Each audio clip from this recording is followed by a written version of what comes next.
through USB mic. We're both going. Yeah. Well, They're both flickering, so that we're both plugged in. beautiful. Lovely. So I'll just pop my Guinness. Oh, put that. Yeah, sorry, I was just maybe slightly out of shot. Apologies for that. There we go. Move that out of the way. So Lovely. we're about right. Sitting nice and close to each other, which is how we like it. Oh man. So I think my mic's nice and close to me. Yours is. We're good. Picking you up. Seems to be going good. So. Hey. That's it. Cheers. So, start of another one. Start of another one. Cheers. Yeah. We are doing this on a Tuesday instead of a Monday this time because. Why are we doing this? It was because my missus had to take the dog to the mother-in-law's last night because we're going on holiday. Because you're going on holiday. Going on my holidays. Going on holiday. Can't you tell? I'm all excited. Where are you going? Gran Canaria. Oh, Gran that's Canaria. nice. Yeah. So a nice 2 weeks in some If sort of. you'd have gone to Tenerife, you could have gone to that place where the orca. You know the one that one in. So there was like quite a famous one before the really famous one that was in Orlando. Yes. Florida that killed the trainer. Yeah. So I remember that. But they cost a lot of money, so they don't get put down. They just get shipped somewhere else. Yeah. And then apparently it attacked a load of. I'm sure it was like a Netflix thing or something. Wow. But then they took it to. I'm pretty sure it was the one in Tenerife. It sounds like they should maybe isolate the trainer there. This fish. But that's just me. Yeah, I don't know. But yeah, Health and so safety. you go to Gran Canaria, but if you go to Tenerife, you might be able to go and see where they all died or got attacked by that orca. Yeah, we're staying in a golf resort hotel.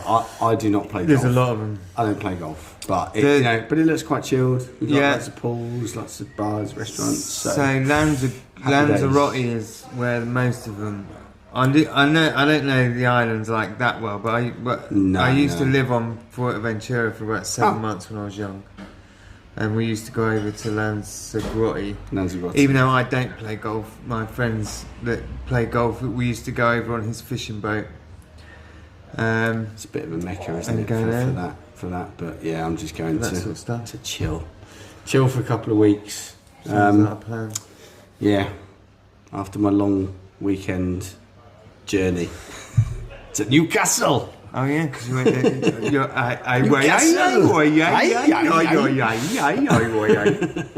went to Newcastle then. That's how they speak in Newcastle. It is exactly how they speak in Newcastle. Translation. That was spot on. Did you have a good time in Newcastle? I had a brilliant time in Newcastle. Brilliant time. It was the whole day was really good. Like I think I alluded to this last week. So me and my mate Tony were the only ones that were going out of our little crew, and we managed to book ourselves on different trains. So that was a bit weird, but that was fine. So I basically talked some poor York City fan to death all the way from Peterborough to York, and then I went into a lovely little pub on York Station called the Tap House, had a pint, and then I got on Tony's train, so we had the last hour of the journey together. It was good fun, and it sounds good. Yeah, we watched a bit of the Spurs West Ham game in a bar. Well, the thing I love about Newcastle is there are pubs that are more away friendly, but there's not really segregation. Yeah. You just go to any pub, Brighton fans welcome, Newcastle fans welcome, you chat to them, great, brilliant hospitality. Newcastle fans are fantastic. And I've come up with my favourite ever football chant. What is this? Fuck off Adam Johnson, you're going down for nonsense. You're a paedophile. You're a paedophile. That was that is brilliant. They came up with that. That is actually brilliant. Which is I think my all-time favourite football chant. I love it. I love it. Yeah. just picking up on the misery of their supporters. Poor old. Well, I'm not saying poor old Adam Johnson because he is a nonce. He is a nonce, and he's definitely got what he deserves. Yeah, definitely. but just that any other. I don't say any other country, but 99.9% of any other countries that follow football, they just don't have that kind of sense of humour. This is true. And therefore, it's what sets us apart. And my best mate, who's we lost contact, but we were. I hope you're going to say he's a Geordie, not a nonce. No, yeah, he's a massive nonce supporter. No, he's a Geordie. No, he wasn't a Geordie, but he supported Newcastle. So we always looking out for Newcastle scores and stuff like that, and then people that he knew that it was just good. It was good. And they were all nice people. And anytime that I've been to any kind of football match ever, and there's been Geordies, they've always been more into drinking and having fun than drinking and violence. So, yeah, but boy, do they drink. They're absolute class. We were chatting to them in the pub before the game. On the way out of the game, obviously it didn't go well for them, but they'd still take the time to have a little chat with us and talk about the rest of the season, how their season's going, and just a nice atmosphere. And on the train back as well, I've only seen highlights, but I would say that I don't know whether the highlights and taking on account of what everyone said, I don't think we were lucky to win the game. But we were lucky for it to be 1-0. I mean, it could have been any. It could have been any scoreline. It could have been 2-1 to them. It could have been 3-2. It could have been 3. It just as far as I can sort of make out. But was that what it was? The feeling you got watching it live? It was an unexpected result given the amount of possession that they had. I don't think we've ever had in the last few seasons such little of the ball. We had about 33% possession. I mean, before the game, I had it down as a Desmond, a 2-2. Yeah. But they battered us for the first 20 minutes, but we didn't actually concede that many clear-cut chances, really. Okay, there was a couple. There was an absolute peach of a through ball from Tonali which set Isaac through. Bart came out and smothered it. Did really, really well. He was fantastic all game, Bart Verbruggen, and. Yeah, we had to soak up the pressure, but that was always going to be the case. When we looked at the team sheet on Saturday, we're like, hang on a minute, we got no wingers. We're playing 7 midfielders. Well, so it was a different approach, but it proved that we can win ugly. And I really enjoyed it because it was a different sort of performance. Defensively, it was fantastic. We just defended as a unit. Everyone doing their jobs, Veltman winding everyone up, Igor was fucking superb, and it's another 3 points on the board. Exactly. Bit of a disappointment to see Welbeck going off, considering now that's our third striker injured. Yeah. Who is he going to play? Is he going to play somebody up front or next home game? It's a tricky one, isn't it? Next game's a home game. It's a tricky one. I personally think he'll start. I think he'll start Ferguson because the formation will be slightly different at home to Wolves. It'll be more attack minded, and I think he'll probably start Fergie.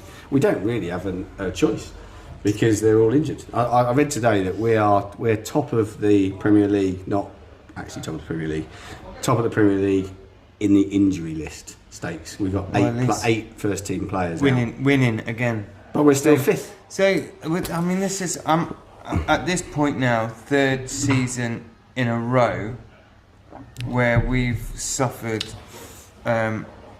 lots of injuries. I'd be asking questions. Yeah, I agree with you. And I'd want answers. I'd want some sort of statement out there now to sort of give the supporters a bit more confidence in the fact that whatever part of the structure that it is not, maybe I don't want to say not taking care of the players, but When it's one season, we've had really bad injuries one season. Yes. Really bad injuries, towards the end of another season. When you're looking at the fact that, first time ever in Europe, tough year.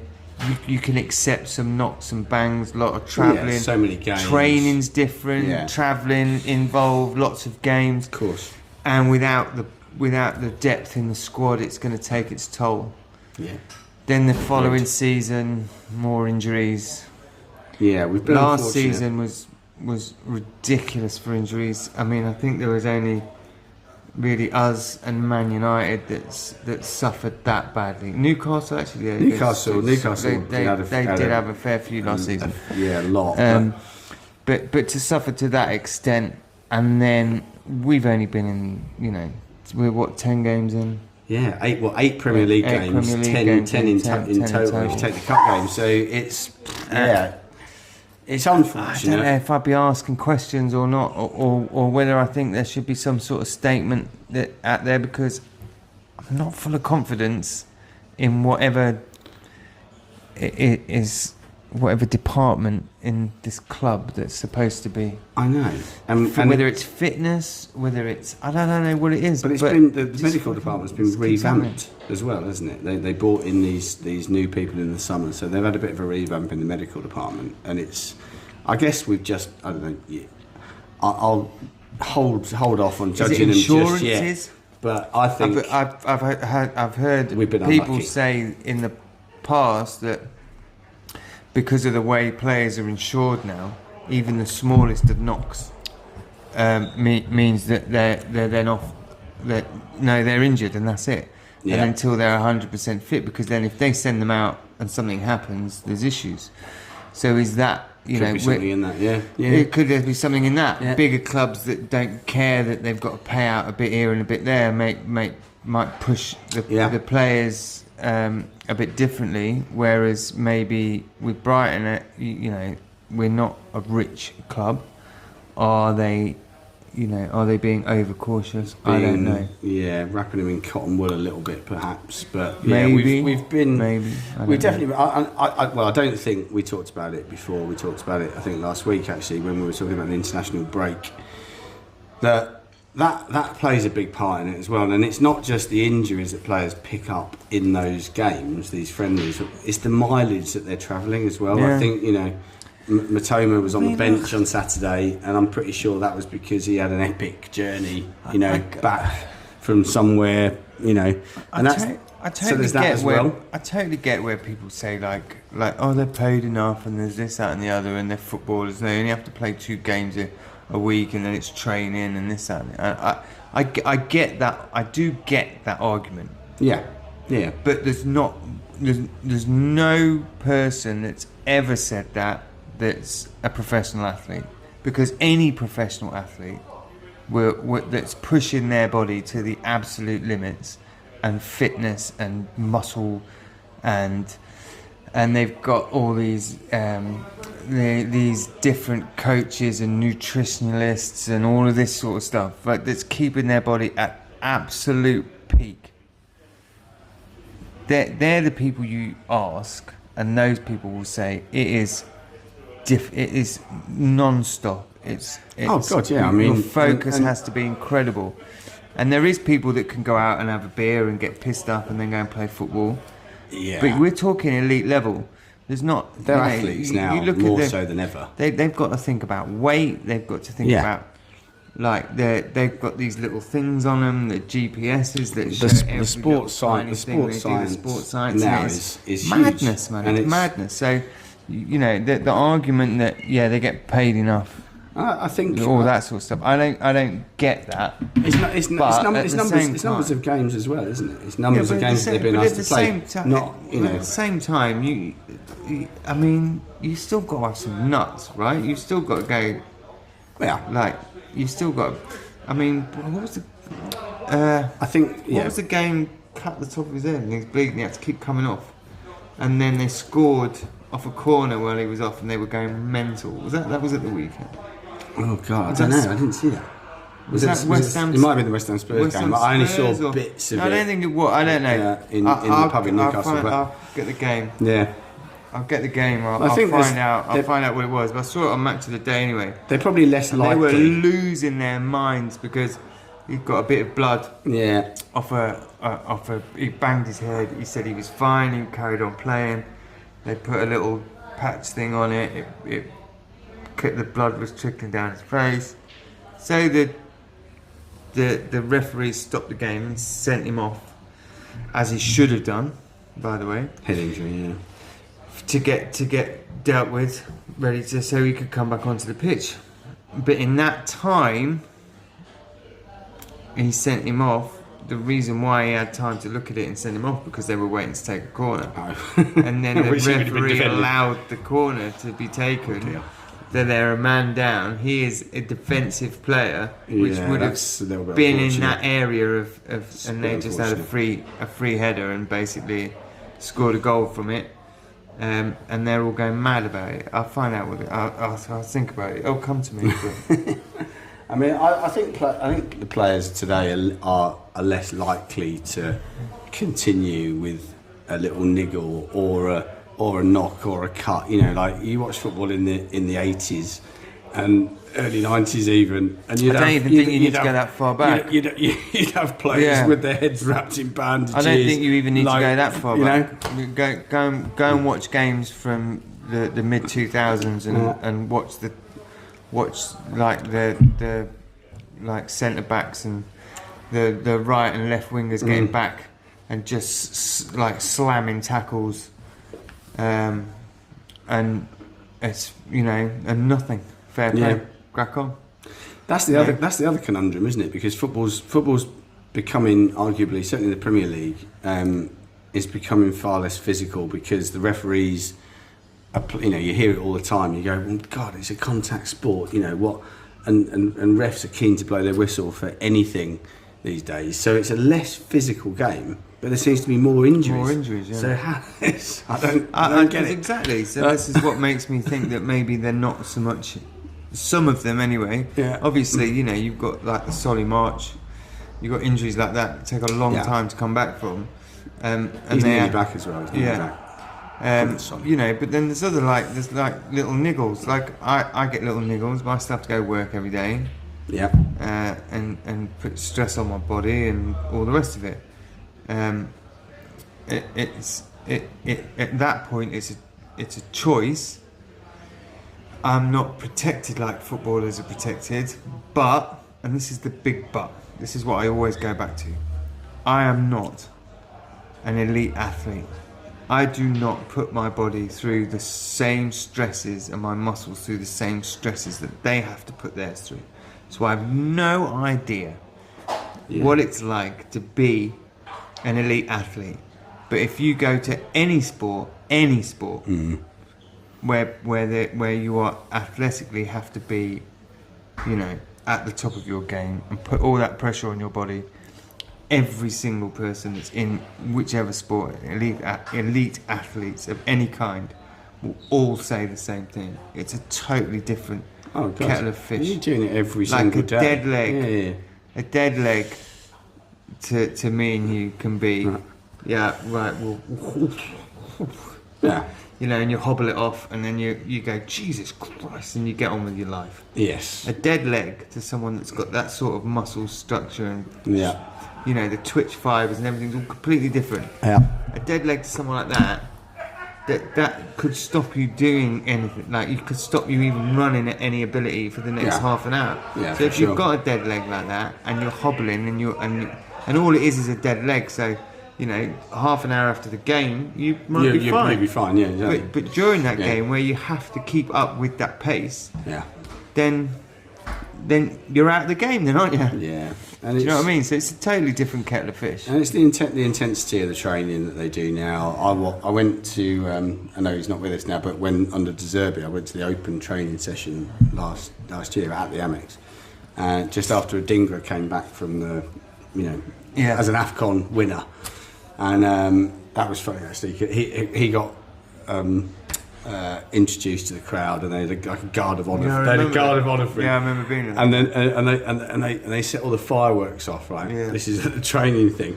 And there's a brilliant shot of Lewis Dunk. I don't know if no one briefed. Maybe it was a joke that they just didn't brief Lewis Dunk that there was going to be fireworks, right? But he shits himself. And I think there's a video on YouTube of the fireworks going off, and Dunk just goes like that, like somebody's literally spooked him out. It was so funny. No, but what struck me about that training was the sheer intensity of it, and De Zerbi was quite famed for that. And they go at it. It's not like we'll hold it back, because if you're going to play at that intensity, I suppose you have to train at that intensity. And I think under Hürzeler, it's probably actually got more so because he's so focused on. I think the sessions are longer. Yeah, I've been told the sessions are longer, and he's a little bit more defensively focused. So yeah, that's going to take its toll as well. What else happened at the weekend? Was it Man City went a goal down again? They went a goal down again, and scored a very controversial winner. Yeah, from what I can gather. Well, I personally think it was a goal, but yeah. I mean, I don't care. To be honest, I mean it's cards on the table. I don't. I hate Liverpool. I've never been. On the side of any Scouse teams. Don't like Liverpool, don't like Everton, don't like Scousers. They won again, didn't they? Did they win again? Yeah, they won again. Yeah. Top of the league. So not the fact that I don't. And by the way, I'll just clear this up. I've been mugged twice by Knife Point in my life. Both times managed to get away. Both times were Scousers. So I just fair enough. I just don't. I don't like them. I'm sure there's millions of Scousers out there that are the nicest people in the world. It's just that everyone I've met have been robbing. You've met the wrong ones, mate. Nasty, robbing, horrible little bastards. So or they're always trying to get one over, and you're always trying to there was one. We were in a club once when I was young, and this Scouse had come up and asked me for a light, and I said, "Yeah, sure." And this is when you could smoke in clubs, pubs and bars back then. And I said, "Yeah, sure." And I got my my fags out of my pocket with my lighter, and before I'd even pulled the lighter forward for him to light his fags, he grabbed the cigarettes out of my hand. He turned around and walked into his little group of friends. I went to say, "What the fuck?" And all of them turned around and were like, "What the fuck are you gonna do about it?" Hey, soft lad. Hey. And when you sort of like, there's 6 of them, and there's me and my mate, and what am I gonna do? Yeah. So then I have to just act like a mug and walk away. There are definitely some proper scally fans. So I'm not saying that all Scousers are like that. I'm just saying that every interaction I've had with Scousers have all been your wankers. personal experience. So can't stand Liverpool for that reason. Can't stand Everton for that reason. Hate both of them with a passion. Didn't like the same way that Chelsea did it. Don't like what Man City are doing. I don't like the fact that you think you can just come over here, buy a club, and then buy the Premier League. Which they have done. Really. Which they have done. And no one can convince me otherwise, because neither of those teams were shit until they got money fed. And everyone can say the same thing about... Yeah, I'll stick up for Liverpool on this. You can say the same thing about Liverpool, the same thing about Man United, same thing. But they go and they break the transfer market with like one player, and then they'll buy another player. Throughout historically, really, they like Leeds when they did it.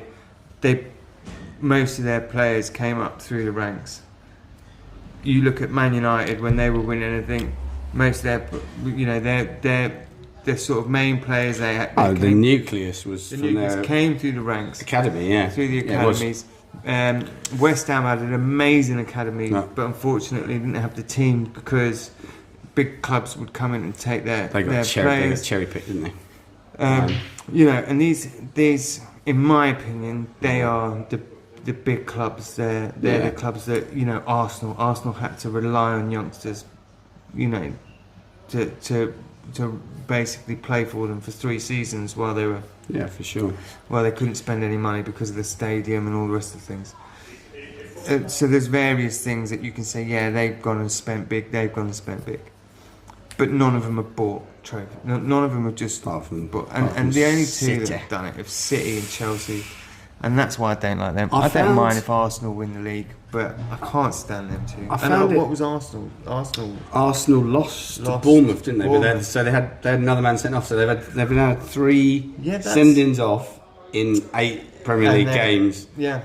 It's a bit of a worrying trend for them. They've been winning because that is as well, because obviously against Brighton. They went there. Declan Rice got sent off. I think Saliba got sent off after about 30 minutes at Bournemouth, and that, you know, you can't play. You know, I heard Arteta afterwards, he said, you know, Premier League, you're not going to get away with playing with 10 men for 60 minutes. And I think that's right against any team, because there's too much quality. What I did find interesting at the weekend was Gary O'Neill's statement after the Wolves Man City game, when obviously City scored that 95th minute winner, Stones header. There was an argument that there was a player, don't know who it was, impeding the keeper. Yes. And because it was disallowed, it was originally disallowed. The on-field decision was disallow the goal, and then they went to VAR and they overturned it. And it was interesting what O'Neill said, because he wasn't accusing referees of bias necessarily. He wasn't accusing them of being corrupt. He said, look, I appreciate they do their jobs to the best of their ability, but the words that he used was unconscious bias. And he said, is there just something there that makes it more likely for them to give decisions to the bigger sides? Yeah. And I have to say, I think I agree with that. I don't think it's unconscious bias.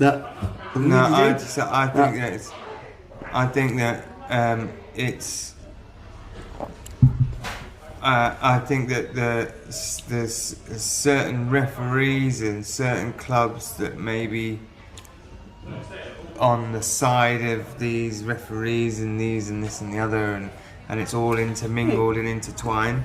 Whether it's unconscious bias or not, it absolutely 100% is. The goal is disallowed.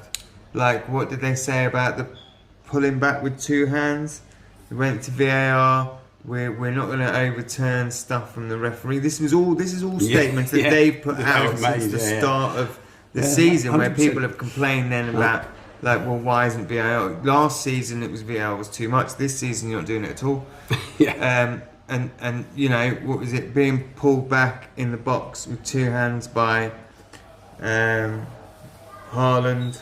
Yes. And there wasn't enough contact. And we don't like to. No, we're not going to. You didn't quite kick him hard enough. So. Unless it's absolute, we're not going to go against the referee's decision, and then Man City get a decision for them, and it's overturned. You do what a fucking surprise! And it's a winning goal in the 95th minute. What a fucking surprise! Right. If I was a Wolves supporter, and I don't like Wolves either. I hate their fans as well. They're so miserable. And do you know what? Essentially, I've grown up being a West Brom supporter, so this is the reason why I don't like Wolves supporters. I came out of Wolves. I can't say I don't like Wolves supporters, because my mum's side of the family are Wolves. Well, I mean, I'm not, nothing. I just don't like. Nothing against your mum, but I can't. Not anymore. She's dead. You're gonna have a hard job having something against her. I came out. Don't worry. When she was alive, no, I'm not going to say jokes about it. I came out of Molineux a couple of seasons ago, and they're just never very magnanimous in defeat. And there was a guy, literally, he saw us walking past him on the way back to the station, and he went, "Fucking seagulls, worst animals ever." I'm just like, fucking hell, mate. You can't even be happy with the bird that's on the crest. I was down there, what ate my chip? So I actually said to him, I said, look, mate, I said, well, at least we've actually fucking got seagulls in Brighton. I said, well, I've never seen a fucking wolf in Wolverhampton in all my life, mate. Back in the day. That went down well. Yeah, back in the day. They're anyway, people should stop calling them wolves and call them what they are. Dingles. Dingle. Yeah, that's what we call them. Dingles. Yeah. Stevie Ball's. But it's Stevie madness, Ball's a really. tatter. Yeah. He wears a tatter's hat. He plays for Wolverhampton and he is a fucking twat. Another good song. I mean, we sing "Fuck Off Wanderers" West Brom at every game, regardless of who we're playing, and they'll sing Fuck the Albion. Fuck the Albion.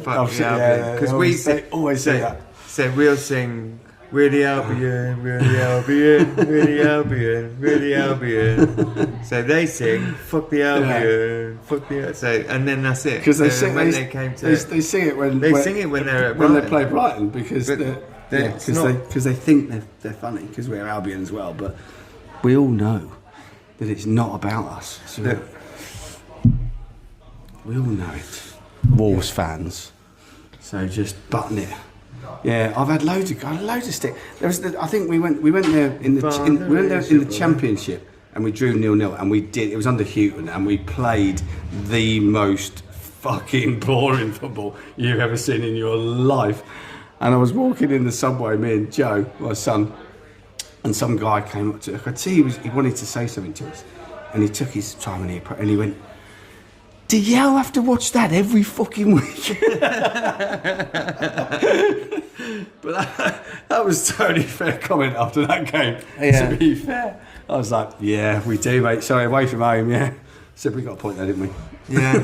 Well, they are there, but that's it. Well, we've got them next anyway, Wolves. That is next up on Saturday. Well, I said to my son, "You're going to find out what it's really like to be a football supporter," because he's new to football. He's very into it, but he's only just really only a year and a bit started supporting football, and he's been blessed with runs of games and results and on and off. Sure. And the end of last season wasn't great, but still not atrocious. But I said, you're going to find out what it's really like now, because you've got Wolves, which are expected to win, which will probably lose. We said that. Then we've got an EFL Cup game, which we're expected to lose, but we'll probably win. But it doesn't matter, so no one's going to give a shit. So right. And then we go away to the same team. This is all to Liverpool, by the way. And then that's a game that we're going to be hyped up because we won midweek, and we're going to lose that. Yeah. And then we're going to play Man City straight up the week after, and that is going to be. And we'll beat them. We'll beat them. We'll beat City. Everyone's going to be so down. Yet for some reason we have a good track record against Man City. We play well against them. They find it difficult. They find it difficult to play against us for whatever reason. Or they did with De Zerbi anyway, and I think with her, so it's going to be the same sort of thing. Haaland in JP's pocket, mate. That's what's going to happen. So that's the thing. That's what he's going to learn, and he's going to learn it over the course of 2 weeks, because we're going to play a match that we think we expect to win. We're going to lose. Then we're going to play a match that we expect to lose, but we're going to win. Then we play the same team as a Premier League fixture, which then will be all hyped up to win, but then we'll lose. And then we'll play Man City, which we'll expect to lose, but we might end up getting a result. We could get something out of it. Yeah, I agree with that. We said the same thing. The ups and downs of the next week are going to be on the train back on Saturday. We had this conversation. It was like, right, well, how the fuck did we win that? But brilliant, we won it. And then we're like, but you know what's going to happen next, don't you? The team that's struggling, that was second from bottom, that can't get a result, can't get anything going their way, will lose at home to Wolves. And I do wonder as well whether Gary O'Neill's comments will sort of maybe have some influence on referees as well. Who's at the bottom? Who's at the bottom? Yeah. Well, Palace are very, very close to the bottom. Close to the bottom. Isn't it Southampton? I think Southampton, yeah. Didn't Southampton get their first win? Did they win? Did they get their first win over the weekend? I'm going to check this. We need an adjudicator. Hang on. I don't know. Someone put. Did they win? I didn't think they won. I don't know. Hang on. Someone I'm checking this. Someone put a thing of who does. So you know Coronation Street, and there's a bloke in Coronation Street that's as straight as a die. He's like really Mr. Nice Guy and all that, and he's called Roy Cropper. Roy Cropper, yeah. But I'm sure he supports one of these sorts of clubs. And someone was videoing him in the crowd singing you were 2-0 up, but you fucked it up on thing, and he was singing along with everybody, and he was like, my God, Roy Cropper's singing. you were 2 up, but you fucked it up, and he was like sitting, he's properly singing it as well, like chanting like a proper football fan. But he plays this like really straight-laced, like Mr. No, they lost. I ended up losing. They lost, didn't they? Of course. They were 2-0 up. They were 2-0 up. I know why you're saying it, because they were 2-0 up. And then they lost 3-2 to Leicester after being 2-0 up. So they are so they nearly won. Bottom. Nearly, sorry, Southampton fans. But Palace are now second from bottom, which obviously I'm really upset about. They couldn't buy a win at the moment. I reckon. Well, Glasner needs to turn it around very quickly. I mean, we could. Otherwise, we need to be way. We fucked it up the end of last season and let them creep above us. God, I know that was a disaster. Disaster. So the but I don't know. I don't essentially like. I like these teams. These things I like to play. I don't want them to go down. I want them to do badly, but I don't want them to go down, because then you don't get to play them. I agree. You don't want them to be relegated, because you're not going to play them. It just takes a bit of an edge away from your season, doesn't it? Those 2 games. I mean, on the West Brom Wolves thing, we played them in a cup game, and which ended up in the. I saw that was like the Wild West. Spain for like 45 minutes. It was like the Wild West. Because Wolves fans got into the. Got into with the West Brom, and then it was all kicks off, and then to take. They were literally like passing kids out onto the pitch to the players. Yeah. It was mad. It was a bit of madness. But that's what it is. We haven't played each other for a long time, so when that happens, that's what happens. Yeah. But it looks like this could be the season. Hopefully that West Brom go back up into the Premier League, but then it also looks like that Wolves are going to go down, and it's very rarely the case. Maybe. I mean, I think so. I would prefer not to see Palace go down, but not because I don't want to see them go down, but because I want to play them and beat them every season. We want to go to Selhurst Park and gloat. Where's the fun in that? Yeah, where's the fun in them being, in a different league where you can't, punish him for being crap? Exactly. Yeah. But no. Apart from that, I thought it was a fairly good weekend of football. It was decent. I'd like to see Arsenal pick up the pace a little bit and not.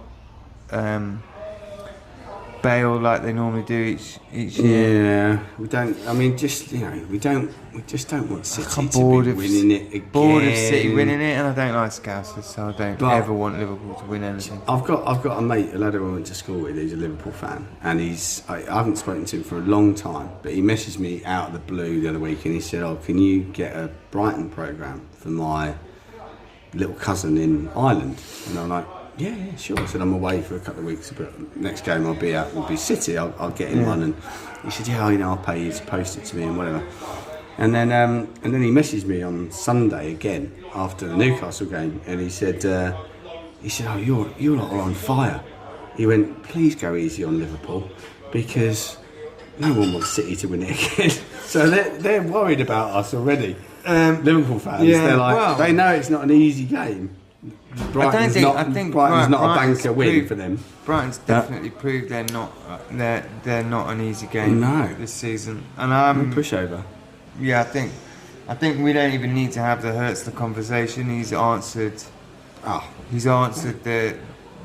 critics within the first 4 games. I think he's shut everyone up.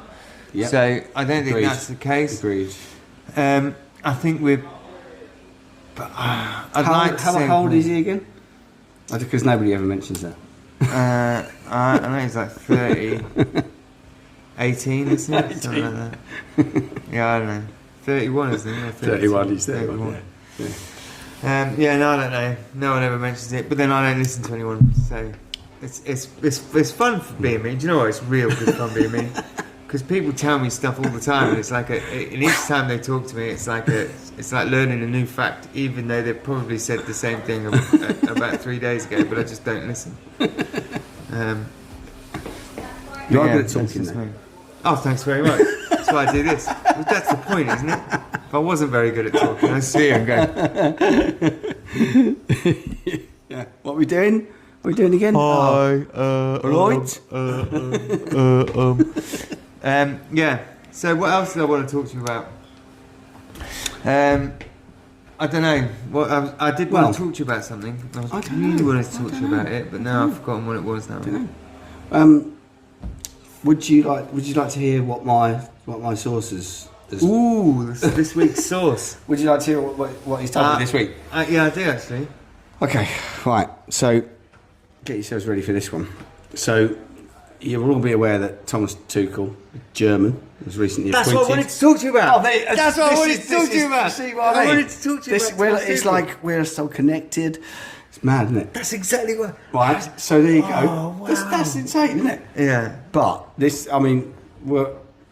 So Thomas Tuchel, the German, obviously quite controversial. The German being appointed as England manager, and there was all this talk about is he going to sing the national anthem? No, he's absolutely not going to sing the national anthem. My source has it if he sang the national anthem. My source has told me that Thomas Tuchel is in fact English, and he was born in the little-known Norfolk village of Little Warningham. Twinned with Dusselhoff. Absolutely. And during an under-12s match in his youth for Little Warningham Colts, he went up for a header. He was a defender, apparently. Went up for a header, clash of heads, and he was knocked unconscious, and he woke up in hospital. And I don't know if you've heard of a thing called foreign accent syndrome, but he woke up in hospital. And here. And he was suddenly. Why am I in the hospital? That was pretty much exactly what he said. And so he was completely fluent in German. And they just decided. So hang on a minute. Wait a minute. So his parents just decided to go with it and ship him off to Germany for the rest. No. But they didn't. They didn't even realise this until 4 years later, because Thomas he didn't speak at all for another 4 years until he was 16. German. So when his mum bought him some soup that was slightly not as warm as it should have been. So how did his accent go? And she said Thomas Tuchel, Little Warningham. What would that accent be? Norfolk. But Thomas, he spoke his first words in 4 years, and he said, "Mother, the soup is cold. This is not good enough." And she was like, "Oh my God, Thomas, it's a miracle. You can speak." And he went, "This is not acceptable." He said, up until now, everything has been very satisfactory. So, I don't, I worry that, I don't want him to sing this. I wouldn't ever want a German person to sing the national anthem, and I wouldn't want an English person to sing the German national anthem. No. Why people think that it would be a good idea, why people are getting upset about that and they think it's a good idea for him to sing the British national anthem when he's German is fucking ridiculous. Hang on, John, hang on. Before we go further, I want to know who's told you this. I want to know where this has come from. You want me to reveal my source? I want you to reveal your source. Okay, alright. We've gone a bit budget this week because I'm going on holiday tomorrow. So we have got Sainsbury's own sweet and tangy barbecue sauce. Sweet and tangy. Sweet and tangy. And that's, mate. Let's have a look at the sauce. I don't mind a barbecue sauce, actually. This is actually, you won't know this, but this is actually made in the same factory as Heinz barbecue sauce. Oh. No, what's the mayonnaise? Hellman's barbecue sauce. Yeah. It's actually made in the. I'm not gonna, but maybe it's possible, allegedly, in case I'm wrong. Made in the same factory, they just put a different sticker on it. So actually, it is a very good, and I already know this, a good barbecue sauce. There we go. And Sainsbury's are a bit posh, aren't they? Oh yeah, we like Sainsbury's. Yeah. And we like. I'm not. I'm cheap and nasty. I shop at Asda. We like Asda as well. We like all supermarkets. I'm taking that, I like barbecue sauce. I know. I mean, I fully expected. That's why you've started. To take the sauce. Every time you bring a sauce on, I take it home. That's why you'll now buy cheap sauces.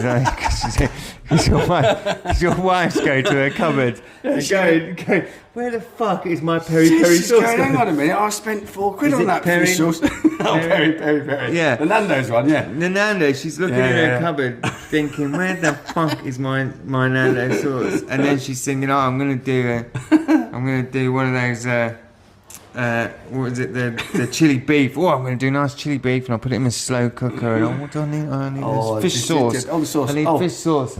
Where's my fucking fish sauce gone? Well, I've got them. Because your husband keeps bringing them in, and I keep taking them home. So, just purely for kicks. Yeah, I might actually just give you a list of the sauces I like. Shits and giggles. Yeah, I might just write you a list of the sauces I like, and then you can bring those in instead. But a good sauce, all the same, and barbecue. Can't go wrong with barbecue. There you go. Yeah. It's it's not HP brown sauce, but it's the last sauce.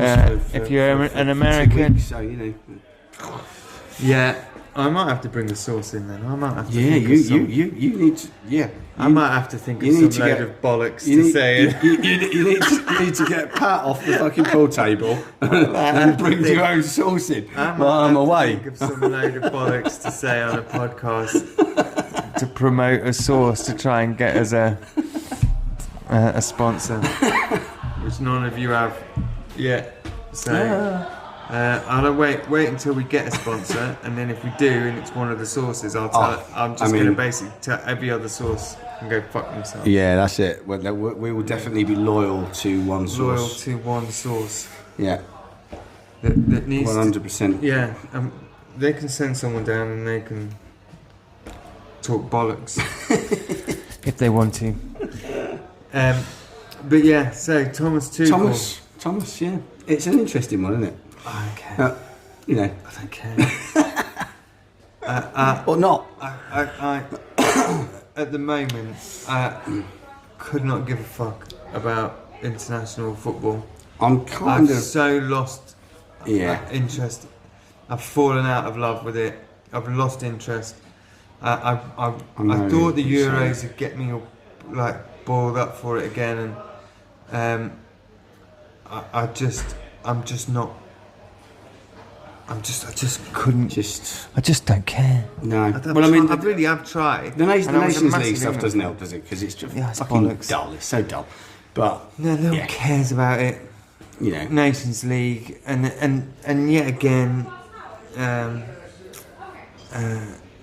they've appointed a foreign manager, and they've done it in the past. It hasn't quite worked out, and then you get all this stuff people talking on the radio, and they go, oh no, this team won the World Cup, and they had a Brazilian manager, and they were Brazil, and German manager, and Germany, and Italian manager, and he was Italian, and rah. No one cares. Yeah. Everyone will care if he loses. No one will care if he wins. And if he wins, he's won it with English players. He's a foreign manager. I don't think I'd give a shit if I do think. Let me put it this way: as much as I would love the fact that, if England won the next World Cup, and I would celebrate it, and I would cheer in the streets, and I'd want to see the homecoming parade, even though I wouldn't, but I'd be pissed, and I'd throw beer in the air every time they scored, and I'd celebrate, and I'd have a monster weekend, and it'd be amazing. It'd be a wonderful thing. But it still took a German to get us to win it. So think of that what you will. But I know. it just makes me not give too much of a shit anymore. But I like everybody. I think everyone would have, the majority of people would have preferred an English manager. And I know what you're saying, because if you do win something, there's a bit more national pride if it's collectively English team, coaching, whatever that's done it. I know the one interesting thing he is bringing with him, or apparently, an English coach. I can't remember his name. He's a Scouser, so you'll hate him. But I give less of a shit now. I mean, you couldn't have. I'd rather the German. I mean, you couldn't. So I've ruined it for you now. I've ruined John's World Cup. You couldn't have dampened the puddle anymore if you tried. I mean, really, what? I tell you Sorry, what. mate. I tell you what. He's German. He's bringing a Scouser with him. The boot man's an Argentinian kid. John's out now. He's not even watching it. Do you know what I mean? And we're playing in French stadiums. Who gives a fuck? I'm not interested. Look, I'm really not interested. It doesn't matter that. It doesn't matter that you go and you say like international rugby, right? Which I used to watch a lot of, but not so much now. Yeah. But when I played rugby, I used to watch a lot of rugby. Probably more than football, to be perfectly honest. But when we won the World Cup, it was the perfect, like the stars aligned. It was against Australia, in Australia. Oh yeah, I mean he couldn't have been any better. And it was so close until the one person that the Australian press had been slamming hammering for the whole entire competition kicks the winning goal. Yeah. And you couldn't write that any better. Now, all I'm saying is it was poetry. All I'm saying is if the coach was South African, I'm not saying it wouldn't have been as good, but I'm saying it wouldn't have been as like celebratory. Like we knew how good Woodward and everyone else and the team, and we knew what surrounded that and the circumstances and what the struggle that he'd had the year before, and there's a lot that went into it, but it all the stars all just went bang. Now, if that happens in this World Cup, I'm not saying I'm not going to celebrate, I'm not going to say it's wonderful, I'm not going to say Tuchel deserves every bit of accolation that he gets. Yeah. But is it going to be one of those? It's not. It just isn't. I'm not saying it's not going to be great. It's not going to be incredible. It's not going to be another star on the shirt that we remember for the rest of our lives. He's been brought in to win it. But it's not going to be that moment. He's been brought in to win it, and if anything other than winning it is going to be classed as a failure, unfortunately. But that's I don't mind Tuchel. That's the way it is. I'm not against Tuchel. No, I liked him as a coach. He's got something about him. He's got something. But he was at Chelsea. And he won the Champions League. He won the Champions League with Chelsea, and then they sacked him. And replaced him with Graham Potter. Yeah, but they did that with him. What's his face? He was Ancelotti? No.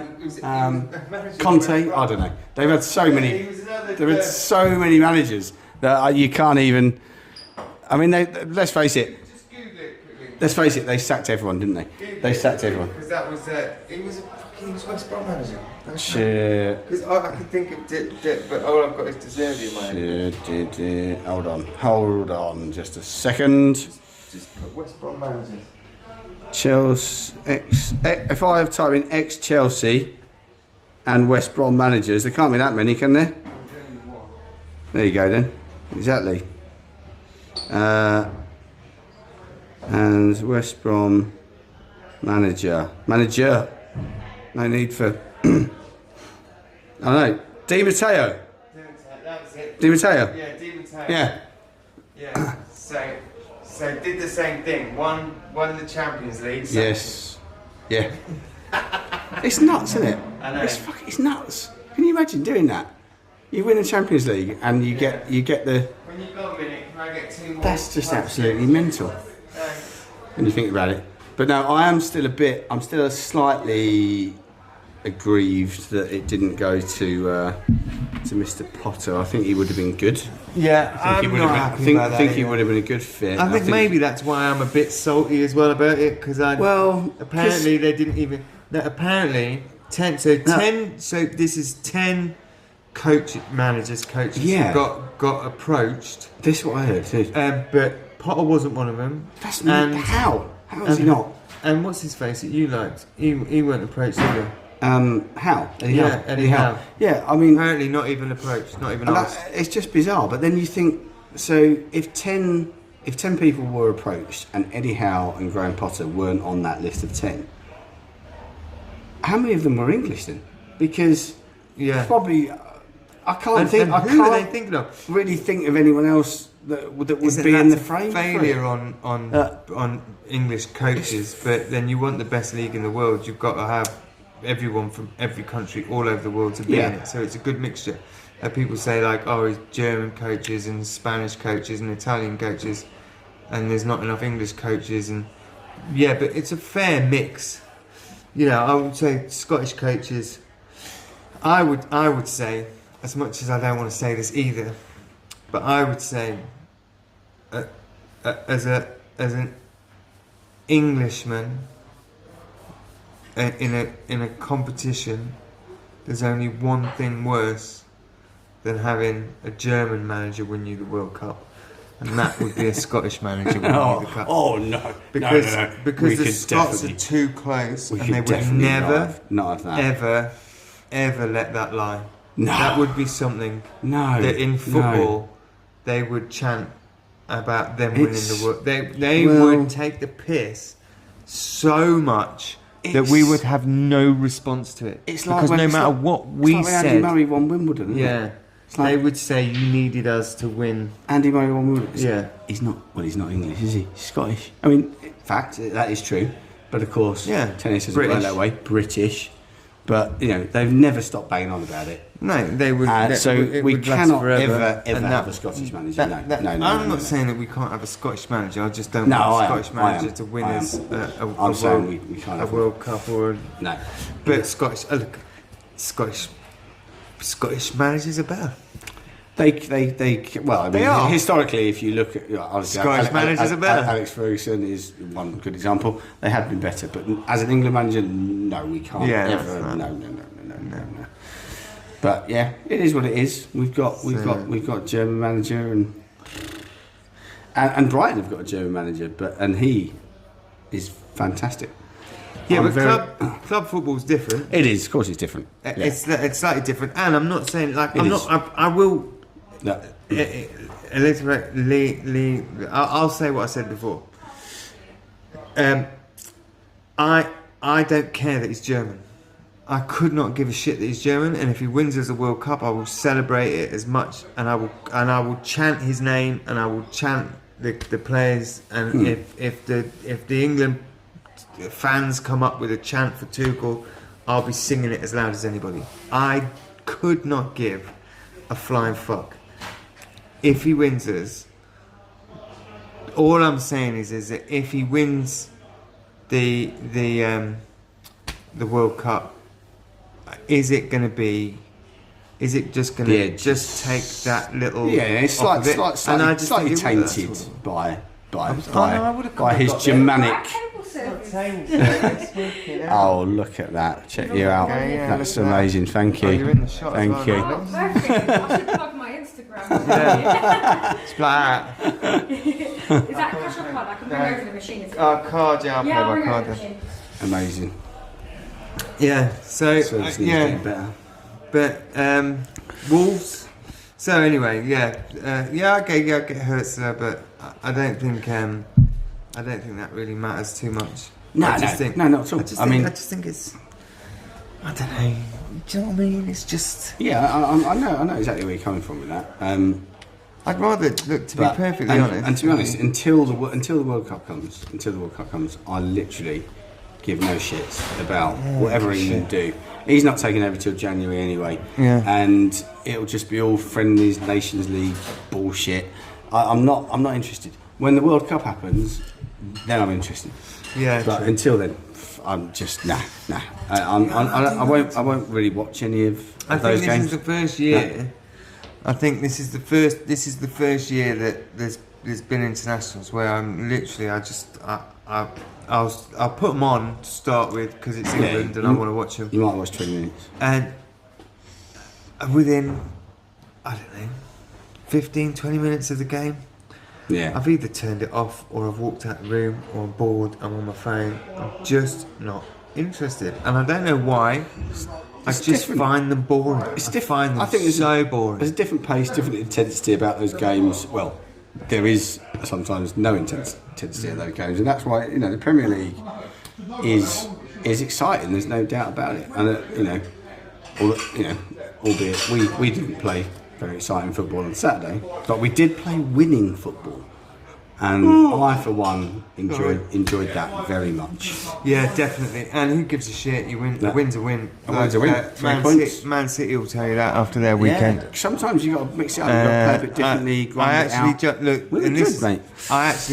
This is how much I don't want them to win the Premier League. Is I actually jumped up on my feet when Wolves came close to scoring. Now I didn't celebrate the goal. I would never. But that is. But I did jump up on my feet when I thought they were. It was like every time they came close to scoring, I was like jumping up and I was like pacing because not because I want to see Wolves, not because I want to see Wolves win. I'm just bored of seeing Man City win. Anyone but City. I think a lot of people feel the same. I'm bored of seeing Man City win over what's shouldn't be controversial but has now become controversial things.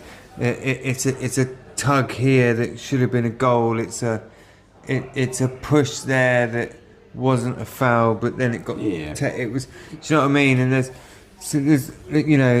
obstructing the keeper which if you go back, you don't have to go back far to see referees and VAR take back goals because of little things like that. Yeah. That everyone else is screaming there's not obstruction, it's ridiculous how they take, but they do it and they go, no, them's the rules. Them's the rules. And we all have to sit there and discuss this week after week. And then funny enough it gets to Man City and it's turned. And everyone can say I'm full of shit that it doesn't happen, but it absolutely 100% happens, and it's not like we have to rely on Match of the Day anymore. These things are all over the internet. You can see for yourself. Yeah. And I just don't want them to buy another Premier League title. In fact, I don't think I've ever wanted a team to get fucked by the FA so much in my life. I was going to say because the interesting thing. I thought it was bullshit about Everton. I thought it was bullshit about Forest. I think it's bullshit about Leicester. These things are tiny. They don't matter, and yet they're getting punished. And then looking at City's charge sheet, they're much lesser, aren't they? But and the likes of United, they've had to toe the line. The Arsenal, they've had to toe the line. Spurs have had to toe the line. Chelsea got away with it for years, and now they're selling their bits of their club to other bits, to say the least, aren't they? Yeah, renaming the fucking. Selling the car park to his missus or something. Yeah, they will get caught. Eventually they'll get caught. We'll catch up with them, but they won't do anything about it. They never do. City have got 115 charges against them, which is why it's taken so long. But it's now being heard, isn't it? It's going to take a long time. But they are saying by the end of the season, before the end of the season rather, it will be decided. So. You could have a scenario. I just don't believe that they'll do anything. Where they'll cave. They're winning the league by 20 points and they get deducted 30. I don't. I don't think anything will happen, and the reason why I don't think anything will happen because I think it's for one, it's too much like hard work, right? And what I mean by that is they're going to have to then go through. They're going to have to go through people suing for relegation places. Oh God, the they're going to get they're going to get sued for every trophy positions. Then lower down, then you're going to get people suing because they should have got through to like Poxy Euros or the Therefore, actual like the revenue should have been this. Yeah, and this, that, and the other, and that it's going to open up a can of worms. It's massive, yeah. So they're not going to want to deal with it. So they're doing all this as a kind of like, oh, we have to look like we're doing something, but we're not.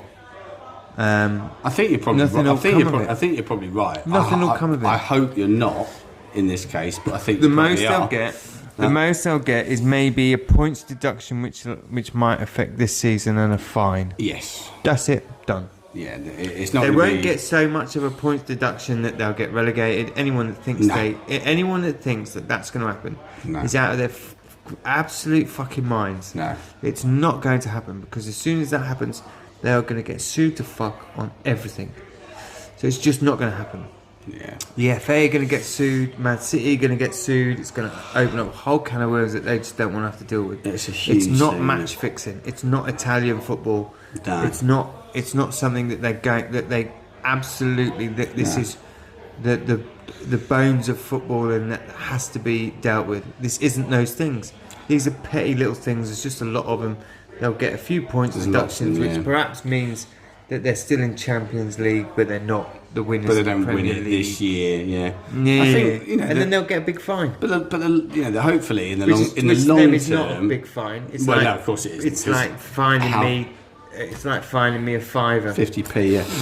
But there's your fiver. Fuck off. In the long term, hopefully, but they won't have to pay the fine in all. Hopefully, it means that they won't, because they are taking this seriously now, the PSR thing, and it means that they won't be able to continue this unlimited spending. Yeah, good. And hopefully that'll even things up a little tiny bit.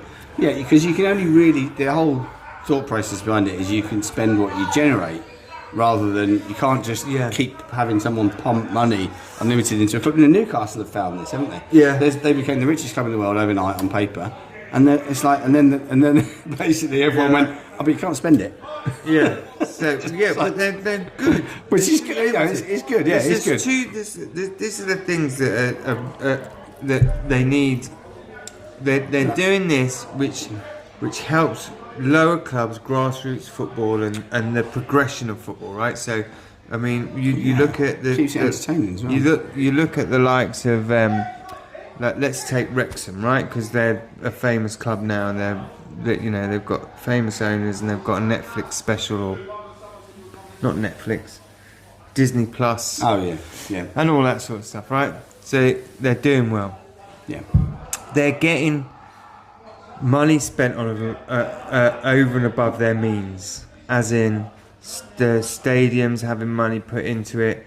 They're persuading. They've got players and managers that they're in League One now, right? They've gone from the National League to League Two to League One in 2 seasons, and it looks like they're going to go into the Championship.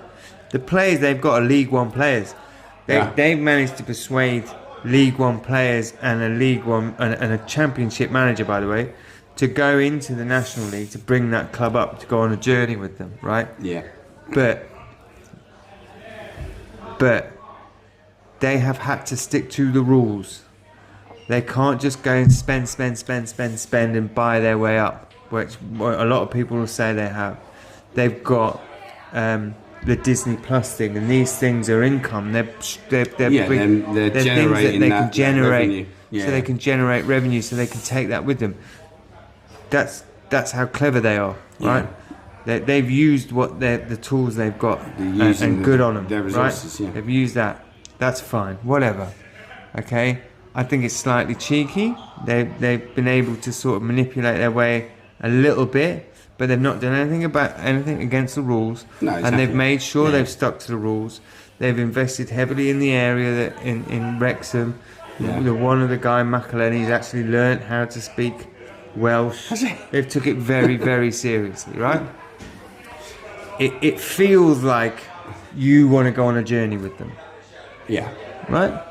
Yeah. I'd agree with that. And there's all these such things. They haven't done anything so there's wrong. that. So the whole financial fair play thing is good. It'll stop players' wages going and stop players being bought and sold for astronomical prices, so that lower clubs can afford to buy. But when you go, that this club's made their record signing, and it's £1 million, and then you've got Man City spending 120 million, 70 million, 50 million. Do you know what I mean? There's a big difference in it.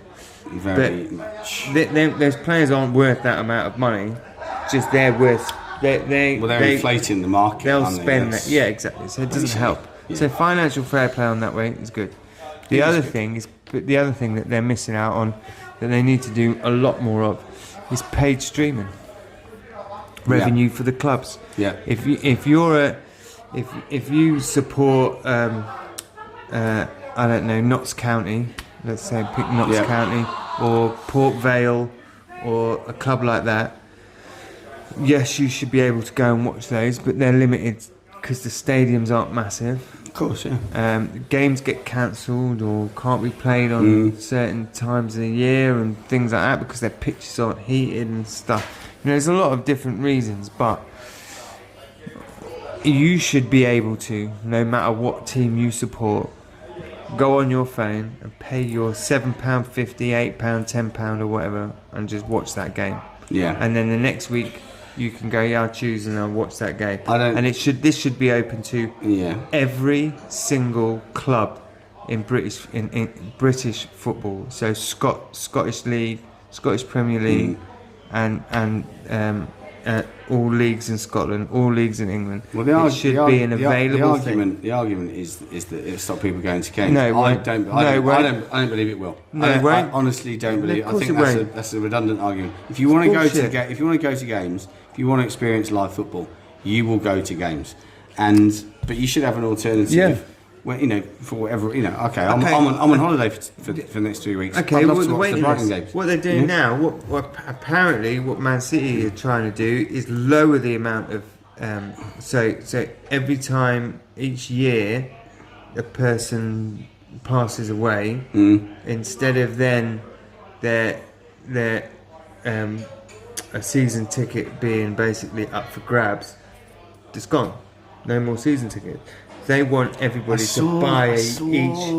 They want everybody to buy each for each game individually. Because and this is one of the most cynical things I've ever heard in football. Because the whole reason for that is because they believe that the person that goes more occasionally will spend more money than the person that sells the season ticket. Yeah, because on the day. Yeah, but it's the most commercially cynical thing I've ever heard in football. They want everyone that comes.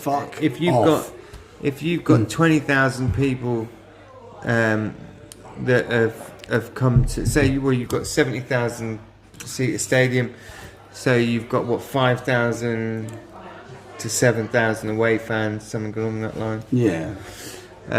So you've got then probably 30,000, 35,000 season tickets, 20,000 people visiting, 20,000 members or whatever, guests and no seats, hospitality, and empty seats, all that jazz, and the rest of it, right? Because they can't fill the stadium as it is.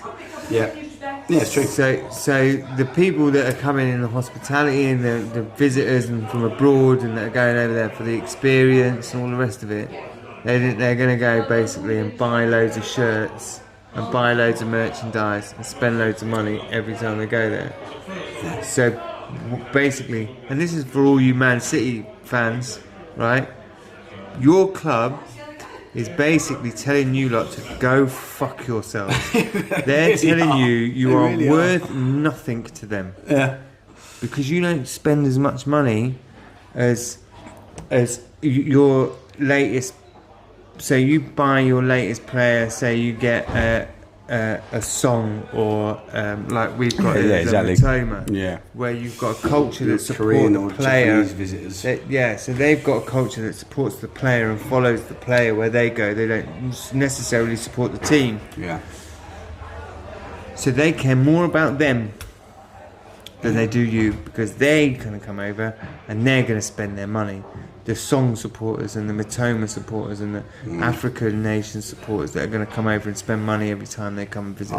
They don't give a shit. Your club that you're so proud of, that you love so much, that you defend to the hilt. And have probably spent every allegation thousands and thousands of pounds travelling all over the country. Yeah, because you only get your season ticket holder. You only get your home game. Yeah. And you've got all your overtime that you've spent, and all that, and all the points.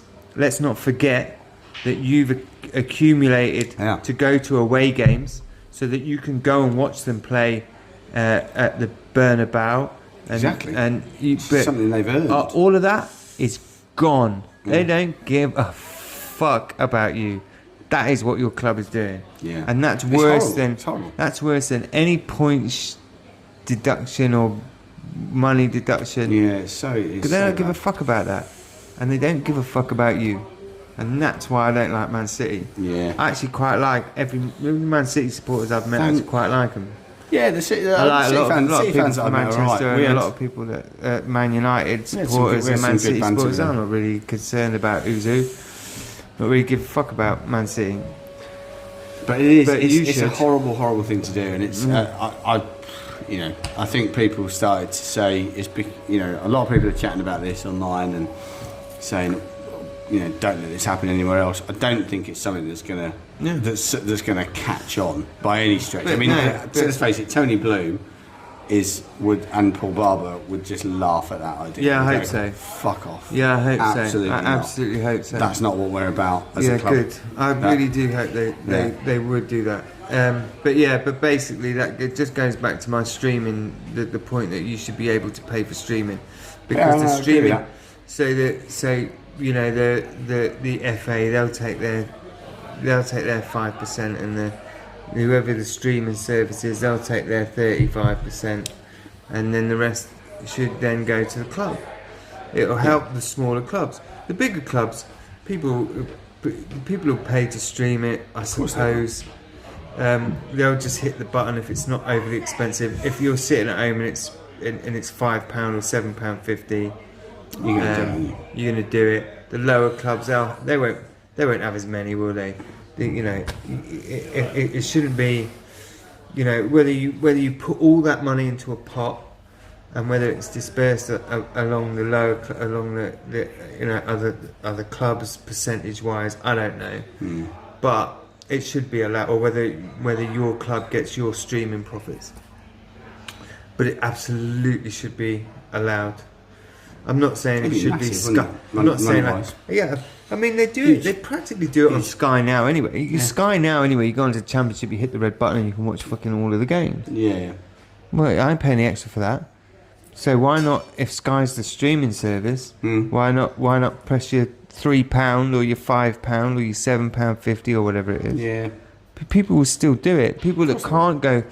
How many people? How many people that there's how many season tickets at Brighton?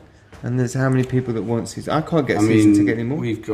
I'm on a waiting list for my other son. How many? Can't get one. I think we've got about 26,000, something like that. You can only have because you can only have a certain percent. You have to allow of course, the opportunity for other people to buy tickets for the day. I think it's about 26,000. It's certainly at the top of what we can. Yeah. Because like you say, there's a waiting list. But, so there are people that genuinely can't go to the games, and they would pay it. And let's face it, in the Premier League, the games are oversubscribed. Generally speaking, the stadiums are full. Yeah. And there's lots of people that can't access that at the moment that would want to watch the game. So if you could just if you're on holiday and you can't find somewhere and you want to watch the game, and you could go on your phone and tap £5. Would you watch it? Would you stream it? Fucking mate, 100%. If you didn't have a season ticket, and you wanted to sit at home every Saturday and watch the football, I'm missing. Or you couldn't go to away games. I'm missing the next 3 games. This is the other thing as well. This is not Canaria. just the other thing. People like me that have got a season ticket but don't have the points, so can very rarely get to away games. Yes. And certainly not the bigger. I'll never get to I'll never get to go away and watch Chelsea or go away and watch like Brighton against United or Brighton against Liverpool or on away days, which is what the big team. I might get one of the smaller teams that no one gives a shit about. You get someone. But I'm not going to get that. So from my point of view, I'm a season ticket holder, and yet every away game I'd be hitting that £5 button. Yeah. And when they say, stop people going to the club, there's more people that watch football than there is that go to clubs. So it don't fucking change anything. I think that's a redundant argument. I don't get it, to be honest. There's control. Yeah. It's control, and what it does is it when the contracts come up for the games, and the Sky and the TNT Sports and whatever else have to bid to get the matches that they want. It enables them to, the bids to go higher and higher and higher. Yeah. And that's what it does, and that's the only reason. And the Premier League gets more money for it. But they would get, trust me, they would get so much more money if you could, you could sell the big games, the normal stuff.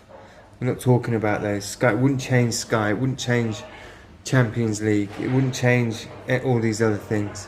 Europa League, Poxy Europa League, it wouldn't change any of those because they're all bought and televised anyway. Well, of course, yeah. But what it would do is bring much needed revenue to lower clubs. To other clubs that need it. Yeah, and you could do different subscriptions as well. So you could do like pubs, like where you could play things. So you basically, if you're, say you're, I don't know, Port Vale, right, and you've got a pub right in the middle of like where all the Port Vale sort of that in that area, and that pub could go, £50 or whatever, because they're a public house and they want to play it to everybody or whatever it is.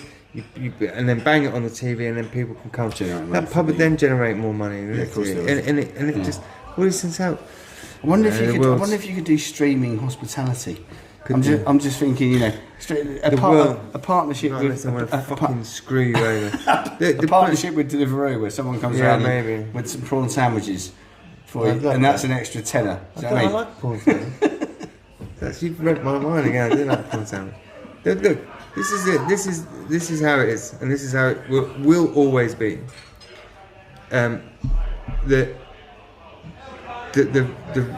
The world is made so the rich can get richer, and the poor can stay where they are.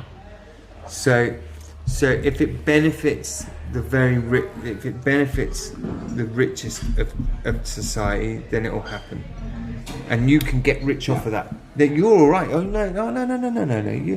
Yeah, go on. It benefits us, so you can make a bit of money off that. We don't lose money, but we don't make money, so you're not going to get nothing. So we'll put a stop to it. If it benefits you, sadly. So this is our source there. That's us, and this is the richest and the powerful of society, the rule makers and the rule breakers. And they go, we make money, so you can make a bit of money. Nudge you forward a little. We make money, so you can make a bit of money. We're not going to make any money, but you're going to make a bit of money. No. No. Unless we're making money, you're not making money. See how that little bit, they move all the way. And they'll keep moving up there. And we keep moving here, and we keep moving this little bit, and we're going, fucking love it. We're grateful. We're grateful for this little bit. What we should be doing is, they should be making money. We should be making money. They should be making money, but we've got the chance to make a bit of money. We have made a lot of money, and therefore we can open the doors for you to make a bit more money. So they're always still ahead, but everyone else is just there all the time. Yeah. We're the brains and we're the money makers, and we've got the opportunities, and we know how things run, and we can. So there you're there, but you're not that far behind. But the problem is because these won't allow these to make money unless they're making money. You will always be not just far behind, but losing sight. Yeah. All the time. You're getting lapped at this point. This is sports day, and you're getting lapped. And that's just how it is. So although the streaming service would it would bring revenue to a lot of people. You could start your own streaming services for, people could come along and they could build their own streaming services, and they could, for the lower league clubs and things like that. There's a lot of things that where it could benefit, like I said, like local pubs and bars and places like that. You could then, you'd have like your your fan zones and stuff like that. You could play games and things, away games and stuff like that would be really good. But it won't ever happen because the big boys won't make their money. And they can't allow you to make money without them making money. So it won't happen. That is the issue. But it's true. On that note. Whew. Yeah. Yeah. What? Oh yeah. God, I do talk some shit. There you go. Cheers, everybody. Cheers, mate. And you're away for 2 weeks. I'm away for 2 weeks. Look, if anyone watches this,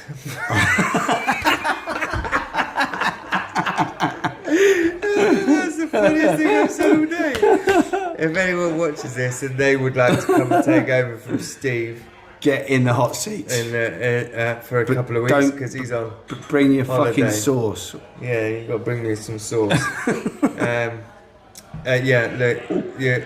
Look. Hit me up in the comments, and we'll get you down here. I'll buy you. You don't have to drink Guinness. No, I've just put the Guinness sticker on it because we're trying to get Guinness to sponsor us. You can drink anything. You can drink like. whatever you want. Yeah. And I'll just paint the glass like.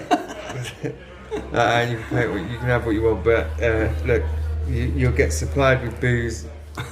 And you'll sit and you'll talk about football, and it'll be a good laugh. So if you do want to do it, stick your names in the comments. I'll get in touch with you. It'll be next Monday, which will be, what's the date? Next Monday, 28th. 28th. Somewhere around it's then. It's the 28th, 100%. Yeah. And then if you want to, you can come down and we'll have a drink and we'll talk football and bollocks. And bollocks. That's generally what we do. Right. Cheers, mate. Cheers. Chin chin. Oh, shit. No, I'm joking. Nah.